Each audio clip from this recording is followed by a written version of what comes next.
đấy.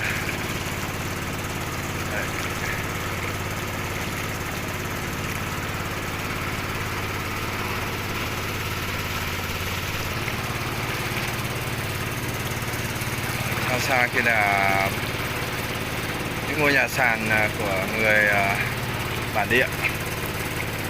Ở đây thuộc người Nùng, người Tày và người Tống quây quần xung quanh khu vực hồ này.